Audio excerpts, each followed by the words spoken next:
तेजस्वी जी का एक ट्वीट आया है कि बिहार में 15 साल से पुरानी गाड़ी चलना बंद है, तो ये उल्टा पलटी की सरकार 20 साल से क्यों जो लेके उन्हें इसको हटाया जाए।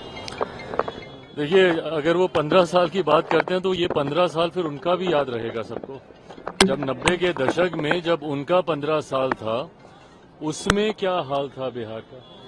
देखिए, हकीकत है ये इस तरीके के बातें करना, नेता प्रतिपक्ष हैं वो, कभी मुख्यमंत्री जी के ऊपर व्यक्तिगत टिप्पणी करते हैं, 15 साल की गाड़ी की बात करते हैं। आप नीतियों पे कोसिए ना, आपको जो कहना है आप नीतियों के आधार पर बातें कीजिए। इस तरीके की बातें करना, जिस पद पर वो हैं, कम से कम उस पद को, गरिमा को वो शोभा नहीं देता।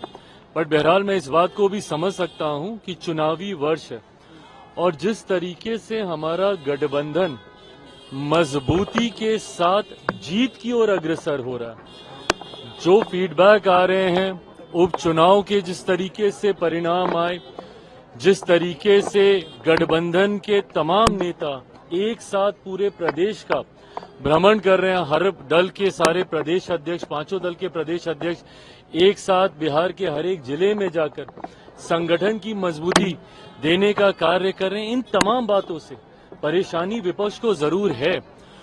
उसमें परेशानी उनकी और ज्यादा तब बढ़ जाती है जब उनके खुद के गठबंधन के भीतर कलह की स्थिति उत्पन्न हो रही है।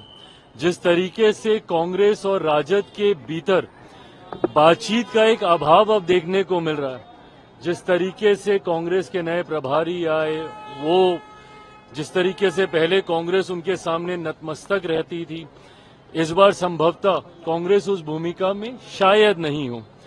ऐसे में ये तमाम बातें कलेक्टिवली परेशान तो विपक्ष को कर ही रही हैं और इसीलिए ये सारी बातें करना, 15 साल पुरानी गाड़ी नहीं चलेगी, ये नहीं चलेगी, ये तमाम बातें जनता के हाथ में है। जनता ने उपचुनाव में भी अपना फैसला सुना दिया, लोकसभा के चुनाव में भी जनता ने अपना फैसला सुना दिया और अब जब कुछ महीने बाकी हैं विधानसभा के चुनाव में, उसके परिणाम भी पूर्णतः एनडीए के पक्ष में आएंगे। 225 से ज्यादा सीटें जीतकर हम लोग सरकार बनाएंगे। यादव ने कहा है कि कुछ बीजेपी के नेता और जेडीयू के नेता, जेडीयू के नेता मीटिंग कर रहे हैं कि निशांत राजनीति में नहीं आए। तेजस्वी यादव ने कहा, आप वेलकम करेंगे? उनको क्या पता है ये? अगर इतनी जानकारी है तो भाई बैठ जाए ना, फिर मुख्यमंत्री के साथ बताएं कि क्या चल रहा है, नहीं चल रहा है। बिना सर पैर के इस तरीके की बातें करने का कोई मतलब नहीं। और सबसे पहली बात तो इस पे किसी को बात ही नहीं करनी चाहिए। ये फैसला एक व्यक्ति विशेष को लेना है, उनको लेना है कि उनको राजनीति में आना है, नहीं आना है तो कब आना है, कैसे आना है, ये फैसला उनको लेना, निशांत जी को लेना। आएगा तो जरूर हम लोग स्वागत करेंगे अगर वो आते हैं राजनीति में, पर इस तरीके की भ्रमित बातें करना, आप नेता प्रतिपक्ष हैं भैया, आपके पास और बड़ी जिम्मेदारी है। इस तरीके से भ्रम फैलाना ये कतई आपको शोभा नहीं देता।